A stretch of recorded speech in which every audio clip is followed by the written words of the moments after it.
अवाजी समातुन ताई radio voice of Sindh London.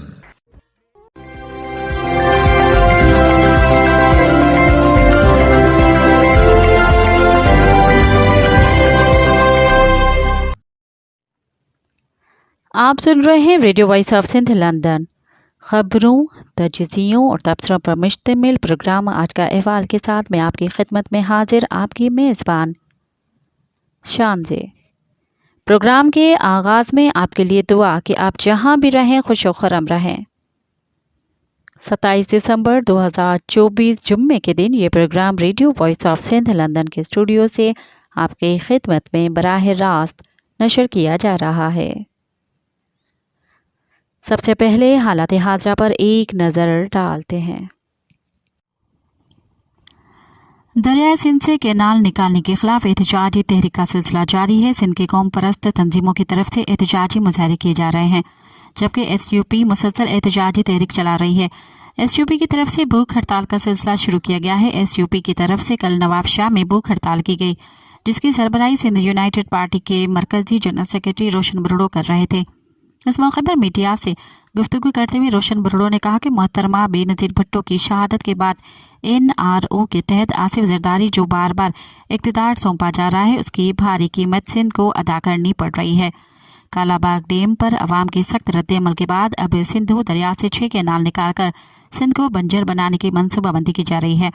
उन्होंने मज़ीद कहा कि सिंधु दरिया के 50,000 क्यूसिक पानी से चोलिस्तान कैनाल बनाने की मनसूबाबंदी की जा रही है। सिंध पहले ही पानी की किल्लत का शिकार है, इससे सिंध की ज़मीर बंजर हो जाएगी। ये मंसूबे सिंध दुश्मनी नहीं बल्कि पाकिस्तान दुश्मन मंसूबे हैं। सिंध में समंदर में दरिया का पानी न जाने से हर साल हज़ारों एकड़ एराज़ी समंदर बुर्द हो जाती है।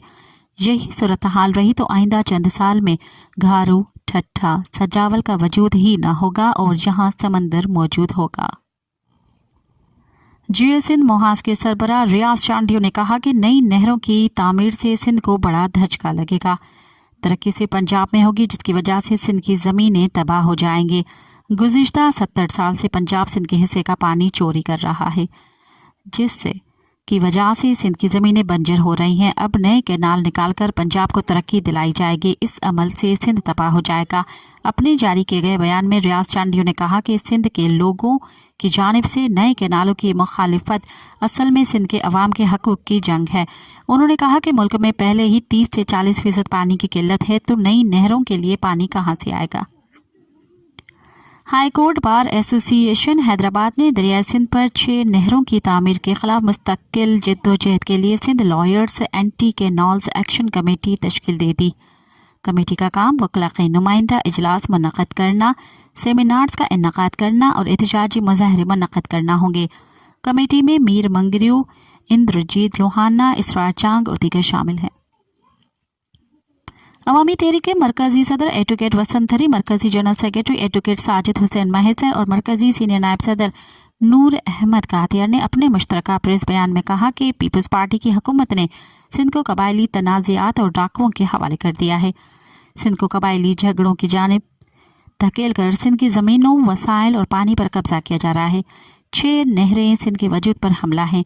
अवामी तहरीक के रहनुमाओं का कहना था कि सिंध में आए रोज़ कबायली झगड़ों की खबरें रिकॉर्ड हो रही हैं। एक तरफ कबायली तनाज़ात और दूसरी तरफ डाकू राज ने मजलूम सिंधी अवाम की ज़िंदगियों में जहर घोल दिया है। उनका कहना था कि पीपल्स पार्टी की हुकूमत डाकुओं और उनके सरपरस्तों को सहूलत फराहम कर रही है। सिंध में सरदारों और वडेरों की वजह से कबायली कशमकश और डाकू राज बढ़ता जा रहा है। पुलिस डाकुओं और सरदारों की ज़ाती फोर्स बन चुकी है। उनका कहना था कि सिंध का अमन अमान मुकम्मल तौर पर दाव पर लगा हुआ है। सिंध पुलिस सरदारों और मुंतखब नुमाइंदों के प्रोटोकॉल में मसरूफ़ है। पुलिस अपने फ़राइज़ सर अंजाम देने में मुकम्मल तौर पर नाकाम हो चुकी है। सिंध में बढ़ते हुए डाकू राज और कबायली अदावतें मुल्की आइनी और कानून की हुक्मरानी पर सवाल निशान बन गई है। आइन और कानून के बजाय सिंध में डाकू राज कर रहे हैं। डाकुओं को खुला छोड़ दिया गया है। अवामी तहरीक ने सिंध हाई कोर्ट और सुप्रीम कोर्ट ऑफ पाकिस्तान से मुतालबा किया है कि सिंध में बढ़ती हुई बदअमनी, डाकू राज और कबायली तनाज़ात का नोटिस लिया जाए और सिंधी अवाम को ज़िंदगी जीने का बुनियादी इंसानी आइनी हक दिया जाए। सेवन के गांव शाहपात रिंद के रिहायशियों ने निजी कंपनी की ज्यादतियों के खिलाफ प्रेस क्लब के सामने एहतजाजी धरना दिया। और कंपनी इंतजामिया के खिलाफ शदीद नारेबाजी की। मुजाहिरीन ने कहा कि 2 रोज से जायज़ मुतालबात तस्लीम किए जाएं, नहीं तो कंपनी के गेट के सामने एहतजाजी कैंप लगाया जाएगा और भरपूर एहतजाज किया जाएगा। मटियारी में गैर कानूनी टोल प्लाजा के खिलाफ अवाम सरापा एहतजाज है। अवामी इत्तेहाद जिले मटियारी की तरफ से टोल प्लाजा पर मुस्लिम लीग नून रहनुमा नसीर अहमद मेमन और दूसरों की क़यादत में हज़ारों लोगों ने धरना दिया। इस मौके पर रहनुमाओं ने खिताब करते हुए कहा कि गैर कानूनी टोल प्लाजा बर्दाश्त नहीं करेंगे।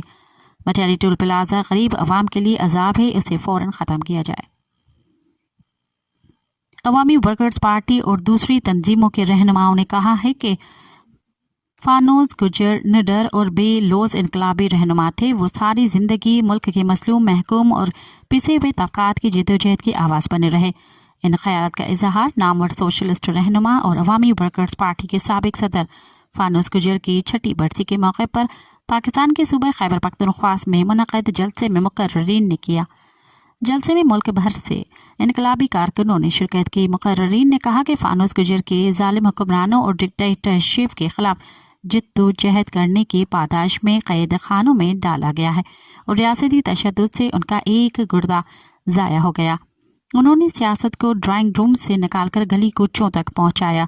वो मुल्क के मजलूम महकूम और पिसे हुए तबकात किसानों मजदूरों ख़वातीन और मेहनतकार अवाम को मुत्तहरिक करके मुल्की सियासी धारे में लाने और सोशलिस्ट इनकलाब बर्पा करने के लिए कोशां रहे। ज़ियाउल हक की आमरीत में उन्हें कई बार गिरफ्तार किया गया और कैद व बंद का सामना करना पड़ा। तवील अरसे तक कराची के मजदूर तहरीक के साथ मुंसलिक रहे, जहां उन्होंने कम्युनिस्ट पार्टी के भी रुकनियत हासिल की। जिया आमरीत के दौरान उन्होंने बहुत ज़्यादा तकालीफ देखी और 2.5 साल तक जेल में रहे। फानोस गुजर मुतहरक और जफाकश इनकलाबी थे। जलसे में सियासी और समाजी शख्सियात मरकजी रहनुमा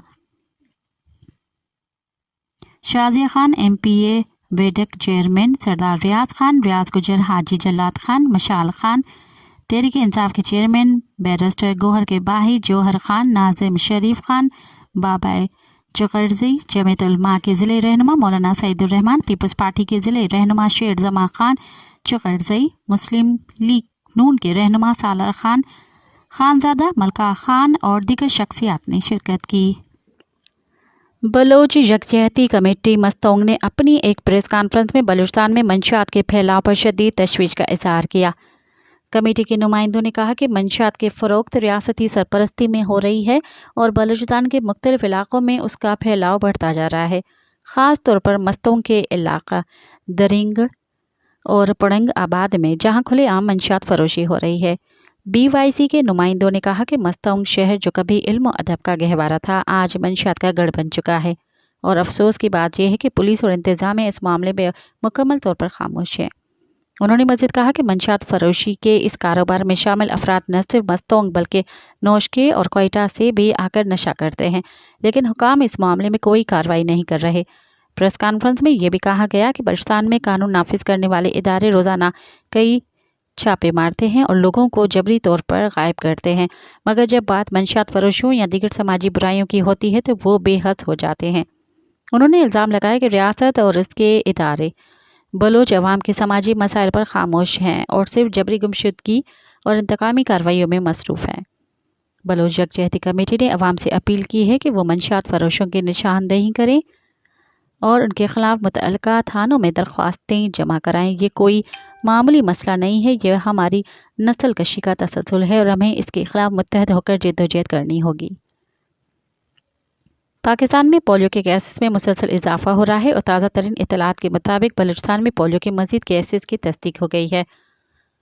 24 दिसंबर 2024 को बलूचिस्तान के ज़िले क़िला अब्दुल्ला से पोलियो का 27वां केस रिपोर्ट हुआ है। इससे कबल बलूचिस्तान में पोलियो के 26 केसेस की तस्दीक हो चुकी थी और अब बलूचिस्तान में सबसे ज़्यादा बच्चे पोलियो केसेस का शिकार हैं। इस साल पाकिस्तान में पोलियो के मजमूई तौर पर 65 केसेस रिपोर्ट हो चुके हैं, जिनमें से 27 बलूचिस्तान से हैं। बलूचिस्तान के ज़िला केच के इलाके मंद से फोर्सेस ने एक नौजवान को जबरी तौर पर लापता कर दिया। नौजवान की शनाख्त आदिल वल्द गुलाम सकना मंद बलोच आबाद के नाम से हुई है।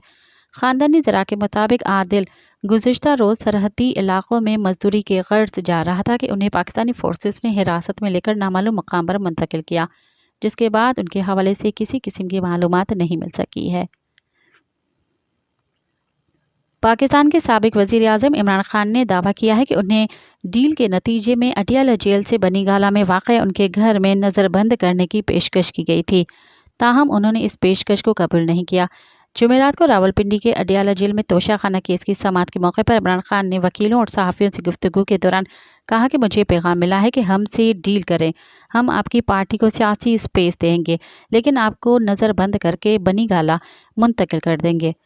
میں نے جواب دیا کہ پہلے باقی سیاسی قیدیوں کو رہا کریں، میں جیل میں رہ لوں گا لیکن کوئی ڈیل قبول نہیں کروں گا، نظر بندی یا خیبر پختونخوا کے کسی جیل میں نہیں جاؤں گا۔ عمران خان کے گفتگو ان کے سوشل میڈیا اکاؤنٹ سے پوسٹ کی گئی ہے اور اس میں یہ واضح نہیں کیا گیا کہ انہیں ڈیل کی پیشکش کس نے کی ہے۔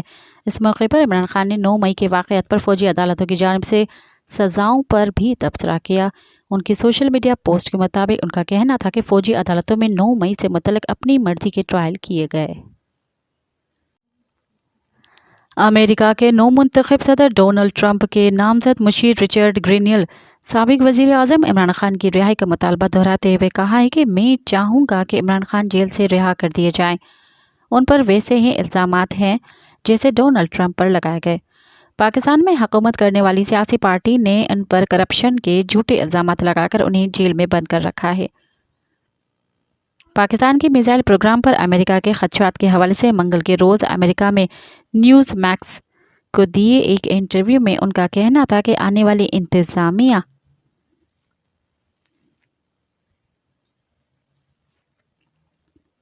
ٹرمپ کے نامزد سیکرٹری خارجہ مارکو روبیو جس امور پر کام کریں گے یہ ان کا حصہ ہیں۔ ان کا کہنا تھا کہ کسی ملک کے پاس نیوکلیئر ہتھیاروں کی صلاحیت اس بات کا تعین کرتی ہے کہ ہم ان سے کیسے نمٹیں گے اور پاکستان ان ممالک میں شامل ہے جن کے پاس نیوکلیئر ہتھیار ہے۔ ان کا کہنا تھا کہ ٹرمپ کے پچھلے دور صدارت میں جب عمران خان وہاں کے حکمران تھے تو ہمارے پاکستان کے ساتھ زیادہ بہتر تعلقات تھے۔ ان کا کہنا تھا کہ کیونکہ عمران خان ایک سیاستدان نہیں بلکہ ایک کرکٹر تھے اور وہ ایسی زبان میں بات کرتے تھے جو زیادہ قابل فہم تھی اور ٹرمپ کے ان کے ساتھ بہترین تعلقات تھے۔ ان کا مزید کہنا تھا کہ میرا ماننا ہے کہ ایسے لوگ جو سیاستدان نہ ہوں، جن میں کامن سینس ہو اور جو کاروباری صلاحیتیں رکھتے ہوں وہ زیادہ بہتر کام کرتے ہیں۔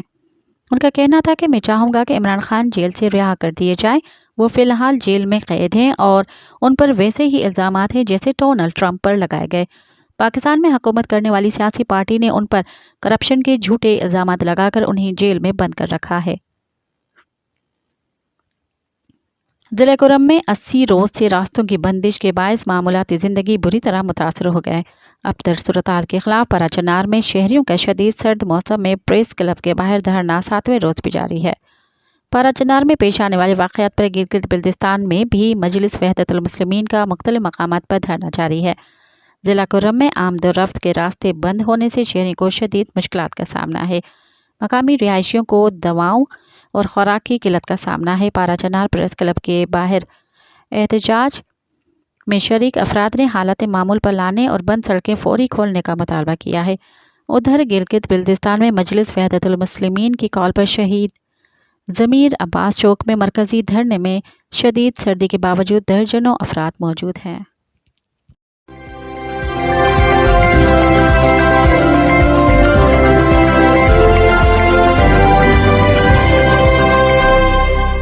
اب پروگرام میں شامل کرتے ہیں تجزیے اور تبصرے۔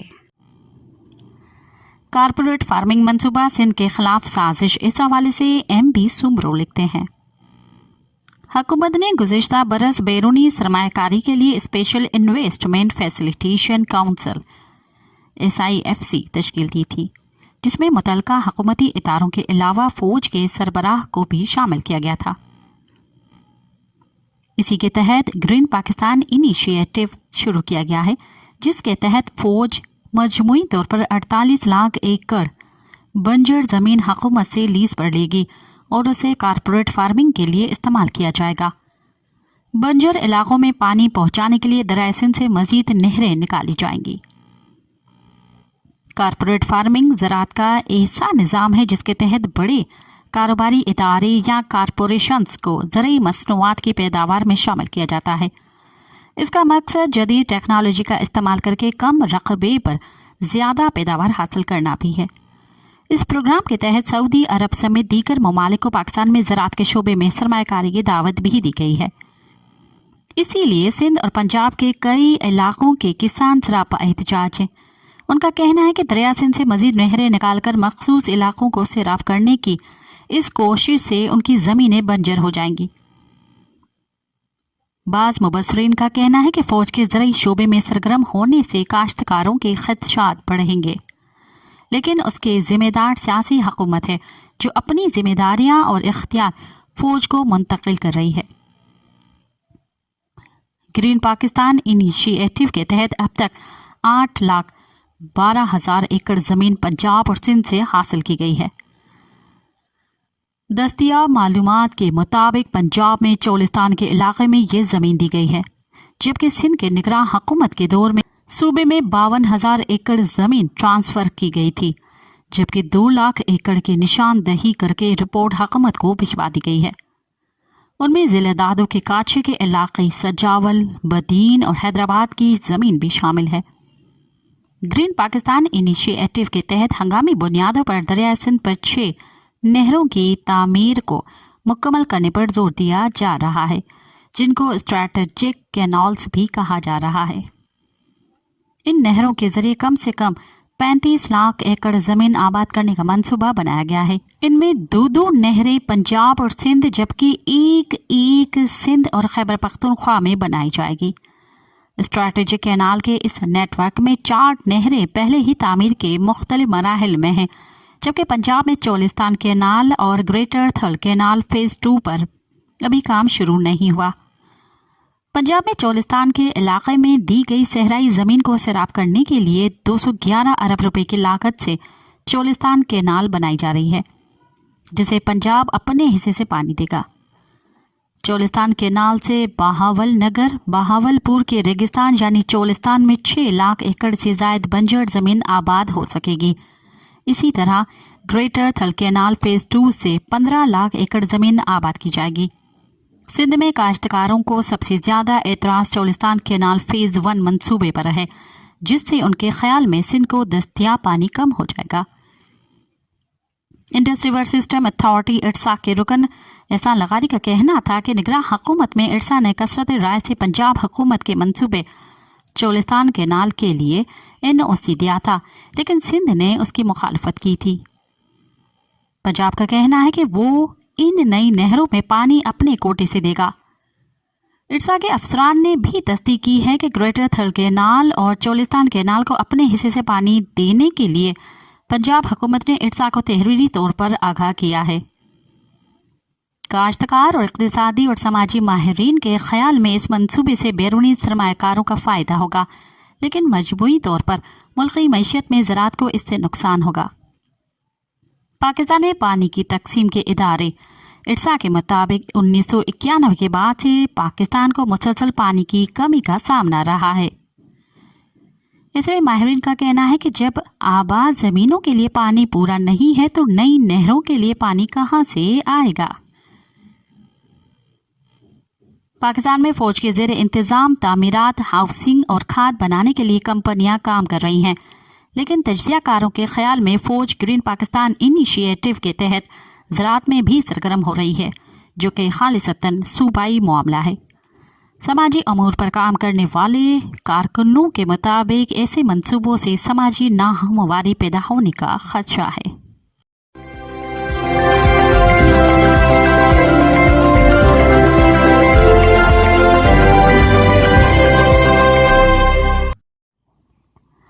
आलमी शोहरत की हामिल सिंधी ख़वातीन की दस्तकारी। ख़वातीन बड़ी खूबियों और सलाहियतों की मालिक होती हैं। घर के काम काज से फारिग होने के बाद ये मुख्तलिफ काम करके अपने माली हालात बेहतर करने के लिए शब और रोज़ मेहनत और मशक्क़त करती हैं, जिनमें पसमानदा इलाकों की ख़वातीन ख़ास तौर पर शामिल हैं। हुनर हर एक के पास है, लेकिन उसका सही इस्तेमाल बहुत कम लोग जानते हैं। सिंध की सरजमीन और तहजीब कई 100 साल पुरानी है। जिस वक्त सिंध और हिंद का नाम एक साथ लिया जाता था, सिंध सूफियों की धरती, फन, खताती, तामीरात का मरकज, मोहब्बत और अमन का गहवारा और हुनरमंदी का शाहकार कहलाता है। सिंध का बच्चा बच्चा हुनरमंद, ज़हीन, जफाकश और मेहमान नवाजे। यहाँ जहाँ हम मर्दों को खेतों में ज़राअत से नबरद आजमा होकर ज़मीन का सीना चीर कर राज़िक़े कायनात की रहमत से बहरावर होते हुए रिज़्क़ के हसूल का वसीला बनते हुए देखते हैं, वहीं सिंध की औरतें हाथ के हुनर और कशीदा कारी के हुनर से मालामाल हैं। रिलीसाजी, एप्लिक वर्क, सिंधी कढ़ाई, मोती टांका, जंजीरी टांका और ऐसे कितनी ही मुख्तलिफ नामों की कशीदा कारी, जिनकी खूबसूरती देखने में बड़ी नाजुक लेकिन अंदर से एक मजबूत औरत के हाथों के सलीका मंदी को जाहिर करती है। ये हुनरमंदी पूरी दुनिया में जानी जाती है। शाह अब्दुल लतीफ की 7 सुरमियों के सुरों में रची बसी ये औरत जब कपड़ों के मुख्तलिफ रंगों के छोटे छोटे टुकड़ों को अपने कमज़ोर हाथों से सुई धागे को इस्तेमाल करते हुए जोड़ती है, तो इसमें वो सूफियाना रंग दिखाई देता है जो तोड़ने नहीं जोड़ने का काम करते हैं। जब ये ख़वातीन धागों के सिरों को सुलझाते हुए मुख्तलिफ रंगों के धागों को कपड़े के रंगों के इम्तिजाज के हिसाब से एक दूसरे से हम आहंग करती हैं, तो शायर के इस मिसरे का पर तो लगती है, जिसमें औरत के लिए ही कहा गया है कि वजूद जन से है तस्वीर कायनात में रंग। सिंध के मुख्तलिफ इलाक़े मुख्तलिफ किस्म की कशीदाकारी और औरत की हुनरमंदी के लिए मशहूर है। हैदराबाद में इन औरतों की हुनरमंदी कांच की चूड़ियों की शक्ल में नज़र आती है, तो हाला में अजरक साजी और ब्लॉक प्रिंटिंग की शक्ल में थोड़ा आगे खैरपुर तक आए तो हाईवे से गुजरते तमाम मुसाफिरों को रंग बिरंगी रिलियाँ यहाँ की औरतों के खूबसूरत जहनों का अक्स दिखाई देती हैं, तो वहीं शिकारपुर और लाड़काना की औरतों का किया हुआ एप्लिक वर्क देखने वालों को मबहूत कर देता है और ये सोचने पर मजबूर कर देता है कि 2 मुख्तलिफ कपड़ों को मिलाकर शाहकार तख्लीक करने वाली औरत अपने घर के बासियों के मुख्तलिफ मिजाजों को भी ऐसे ही एक दूसरे में सिमोकर रखती होगी। जकमाबाद में नजर आने वाली गंदम के बारीक तीलियों से बनी हुई चंगेरी इन औरतों की मासूम सोचों और बामकसद मेहनत कश जिंदगियों का आईना है। वहीं कंधकोट और कश्मीर के इलाके के कट्टर रस्म और रिवाज में जकड़ी औरतों के हाथों से बने बलूची गघे इसी बात का सबूत है कि सख्त और जफाकशी वाली जिंदगी से भी मिस्बत ख्यालात तख्लीक किए जा सकते हैं। ये सब मिलकर सिंध की तहजीब को मजीद खूबसूरती अता करने के साथ साथ दुनिया में रोशनी भी रखे हुए हैं। सिंध की ये हुनरमंद ख़वातीन सिंध का हुस्न और सिंगार हैं। महदूद वसाइल को बरवकार लाकर अपने हुनर के रंगों से सिंधी तहजीब को आज के दौर में भी कदीम मतानत के साथ जिंदा रखने वाली ख़वातीन सच में बहुत बाकमाल हैं।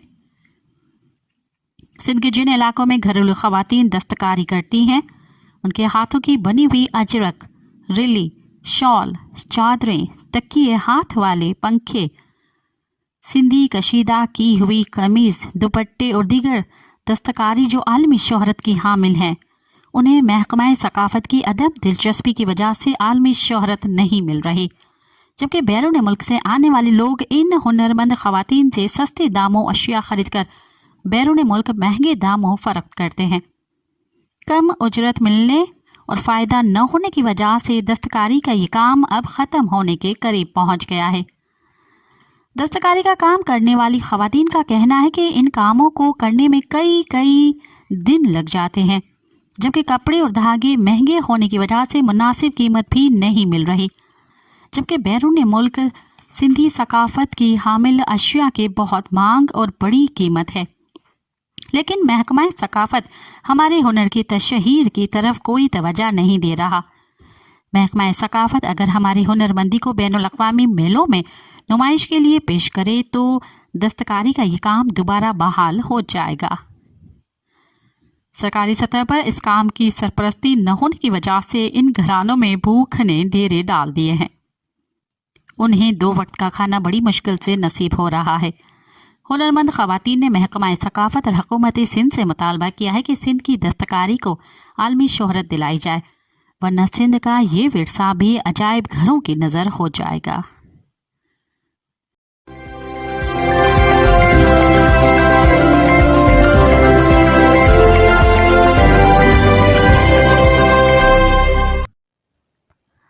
सिंध की सूरत हाल के उन्वान से डॉक्टर आयशा सिद्दीका ने लिखा।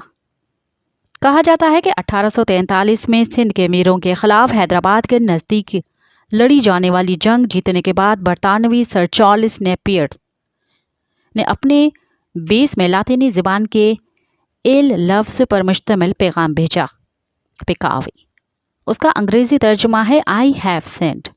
कुछ अफराद का ख्याल है कि एक बरतानवी मज़ाहिया मैगज़ीन पंच ने लफ्ज़ सिंध के साथ खिलवाड़ करते हुए जनरल नेपियर की फतह का ऐलान किया। बलूचिस्तान की तरह सिंध भी नौ आबादियाती हुक्मरानों के लिए ज़्यादा दिलचस्पी का बायस न था। 1857 की जंग आज़ादी या बगावत हिंद के बाद ये इलाका बरतानवी अफवाज के लिए अफरादी क़ुव्वत हासिल करने का मुतबादिल न थे, चुनाचे उनकी अहमियत कम थी। मरकज़ी मकामी पीरों और मीरों के ज़रिए उन पर हुक्मरानी करता था। सिंध पर हुकूमत करने वाले ब्रिटिश ICS अफसरों में से कुछ ने अपने तजुर्बात को कलमबंद करते हुए लिखा कि सिंध का नज़्म व नस्क बम्बई प्रेसिडेंसी से भी, जिसका सिंध कभी एक हिस्सा था, बेहतर था कि कुछ सरकारी अफसरों ने बशमूल सिंध बरसग़ीर के मुख्तलिफ इलाक़ों में फ़ाल जिरगा सिस्टम के मौसर होने की भी तारीफ़ की। वो दलील देते हैं कि ये इलाक़े बटे बरतानवी निज़ाम जैसे मजिस्ट्रेसी और अदलिया के तहत काम करने के लिए तैयार नहीं, इसलिए बेहतर है कि उन्हें उनके पुराने रवायती जिरगा निज़ाम के तहत ही चलाया जाए। उस वक्त से अब तक इन इलाक़ों को जदीद ज़िंदगी के दायरे में लाने के लिए किसी ने उनके अक़ायद और नज़रियात को तब्दील करने की कोशिश न की। हुक्मरान सोचते हैं कि इन इलाक़ों में जिद्दत लाने के लिए उन पर पैसा बल्कि ज़्यादा मुनासिब लफ्ज़ों में वक्त और तवानाई क्यों खर्च की जाए। नौ आबादियाती दौर में इन इलाक़ों को मकामी सियासी ताकतों के ज़रिए कंट्रोल किया जाता था। बाद में रियासत ने भी यही राह अपना ली। बरतानवी दौर के सिंध के तारीख़ के दामन में ऐसे बहुत सी मिसालें हैं कि किसी तरह यहाँ के मकामी पीरों और मीरों ने मरकज़ की अथॉरिटी से तावन किया। ये मिसाल भी मिलती है कि पीर आफ झुंडा शरीफ जैसे पीरों ने उलमाए देवबंद की मज़ाहमती तहरीक रेशमी रुमाल का हिस्सा बनने की कोशिश की। उन्हें राज की तरफ से सख्त सज़ा दी गई। उसके बरअक्स तावन करने वाले पीरों को नवाजा गया। पाकिस्तान के वजूद में आने के बाद भी इस इलाके में कोई तब्दीली न आई। वो पीर और मीर जिन्होंने राज के साथ तावन किया था, अब वो तहरीक पाकिस्तान और रेफरेंडम की हिमायत के लिए बानी पाकिस्तान के साथ एक नए मुआहदे में शरीक हो गए ताकि उनकी अथॉरिटी कायम रहे और रियासत उनकी सरपरस्ती करती रहे। सच्ची बात यह है कि मोहम्मद अली जिन्ना ने ऐसा ही मुआहदा पंजाब के पीरों के साथ भी किया था, चूँकि कराची और पंजाब को पाकिस्तान के तस्वुर में मरकज़ी हैसियत हासिल थी, इसीलिए ये इलाक़ा अहमियत इख्तियार करते गए। इस इंतज़ाम में सिर्फ वसाइल की तकसीम ही शामिल न थी, बल्कि मादी और सकाफ़ती तौर पर जदीद बनाने के अमल में इलाक़ों के दरमियान इम्तियाज़ी बढ़ता गया था। हुक्मरान अशराफिया के नज़दीक सिंध की कम अहमियत इस इलाक़े की सियासी महरूज़ात को नज़रअंदाज कर देने से आया होती है। दर हकीकत हर जमात इस बात पर ही इक्तफ़ा करती है कि वो यहाँ के सियासी अमीरों या पीरों के ज़रिए नज़्म व नस्क चलाए। उसका मतलब यह है कि एक आम सिंध के पास मुल्क के दीगर शहरों के निस्बत कम मौक़े मुयस्सर होते हैं। मुझे याद है मैंने 2013 में लाड़काना से मोहनजोदड़ो का सफ़र किया था। ये सड़क न होने के बराबर थी। हालांकि उसकी तामीर के लिए सियासी तवज्जो और वसाइल की फराहमी का कोई मसला न था। सिंध हुकूमत में होने वाली निस्बतन बहुत ज़्यादा बदउनवानी एक खुला राज है। अवामी फंड्स का सिंध में ज़िया बहुत ज़्यादा है और ये चीज़ आम आदमी की ज़िंदगी को दुश्वार बना देती है। अफसोस कि सिर्फ पीपल्स पार्टी ही नहीं बल्कि तमाम हुकूमतों के दौर में यही कुछ होता है। दिलचस्पी की बात यह है कि इस सिस्टम को, जिसे हम जागीरदाराना निज़ाम कहते हैं, कभी चैलेंज नहीं किया गया। दर हकीकत उसे मुशर्रफ दौर में तक़ियत दी गई। تاکہ وہاں کی اشرافیہ کی حمایت سے وہ اپنے اقتدار کے لیے درکار حمایت حاصل کر سکیں۔ سیاسی اور غیر سیاسی دونوں کھلاڑیوں نے وسائل کو جی بھر کے لوٹا۔ سندھ میں گورننس صرف کسی کو مورد الزام ٹھہرا کر بہتر نہیں ہوگی، اگرچہ سیاسی حکومت انتہائی غفلت کا ارتکاب کر رہی ہے، لیکن اسے جواز بنا کر کسی غیر آئینی اقدام کی حمایت نہیں کیا جا سکتا۔ غیر سیاسی قوتوں کو وقتی فائدے کے لیے خوش آمدید کہنے کا ہمیشہ نقصان ہوا ہے۔ ان کی وجہ سے دیگر افراد کو اپنی صلاحیتوں کے اظہار کا موقع نہیں ملتا۔ سندھ کے حالات تبدیل کرنے کے لیے ملک کی سیاسی قوتوں کو ذمہ داریاں نبھانا پڑیں گی۔ دراصل اس صوبے کی ریاست کے ساتھ تعلق اور اپنی سمت کو تبدیل کرنے کی ضرورت ہے۔ سندھ یقیناً ترقی کے منازل طے کرے گا، لیکن اس کے لیے نظام کے بجائے گورننس کے تصور کو تبدیل کرنا ہوگا۔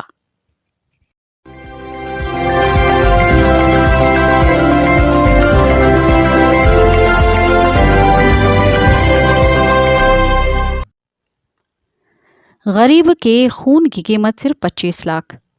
دیکھا جائے تو غریب کی زندگی کی کوئی قدر و قیمت نہیں ہوتی۔ اگر وہ کسی راستے پر مارا بھی جائے تو اس کے خون کی قیمت اتنی مقرر کی جاتی ہے کہ انصاف کا حق ادا نہیں ہوتا۔ اس کے مقابلے میں دیکھا جائے تو بااثر زمینداروں کی قیمت تک ان سے زیادہ ہوتی ہے۔ یہ فرق ایک ایسی خبر میں نظر آیا جو بظاہر تو جرگے کی تھی لیکن سماج پر سوال اٹھا رہی تھی۔ جیکب آباد میں باندھی کے باوجود جرگے کا انعقاد ہو جس میں 9 قتل ثابت ہوئے، 2 کروڑ 73 لاکھ روپے جرمانہ عائد بھی ہوا، لیکن انصاف نہ ہو سکا۔ جیکب آباد میں کمرانی اور مارفانی قبائل کے درمیان جاری خونی تنازع کا جرگہ مولاداد میں نور الرحمان جکرانی کے بنگلے پر برہان چانڈیو، بابل بھائیو، شفقت جکرانی کی سرپرستی میں ہوا۔ جرگے میں فریقین کی باتیں سننے کے بعد دونوں قبائل کے مشیروں چنگیز پنور، جاگن بھائیو، نجف خان کماریوں کے مشورے سے حکم نامہ تیار کیا، جس کے مطابق مارفانی برادری پر 6 قتل اور 2 زخمی ثابت ہوئے اور کمرانی برادری پر 3 قتل اور 2 زخمی ثابت ہوئے۔ فی خون کا 25 لاکھ روپے جرمانہ مقرر کیا گیا، جبکہ کمرانی برادری کے معزز دیول کمرانی کے بیٹے اور بھتیجے کے خون کا 35 لاکھ روپے جرمانہ عائد کیا گیا۔ مارفانی برادری پر 6 خون اور 2 زخمیوں کے 1 کروڑ 84 لاکھ 50 ہزار روپے مقرر کیا گیا، جبکہ کمرانی برادری پر 3 خون اور 2 زخمیوں کے 89 لاکھ مقرر کیے گئے۔ مجموعی طور پر دونوں فریقین پر 2 کروڑ 73 لاکھ 50 ہزار جرمانے مقرر کیا گیا، جبکہ ڈیول کمرانی نے سرپنچ برہان چانڈیو اور ممتاز جکرانی کے کہنے پر 20 لاکھ روپے معاف کرا دیے۔ مارفانی برادری 89 لاکھ روپے کاٹ کر بقایا رقم 75 لاکھ 50 ہزار 3 ایک ساتھ میں ادا کرے گی۔ فیصلے میں طے کیا گیا کہ دونوں فریقین ایک دوسرے پر درج مقدمات سے دستبردار ہو جائیں گے، لیکن یہ عجیب انصاف آج قانون پر سوال اٹھا رہا ہے۔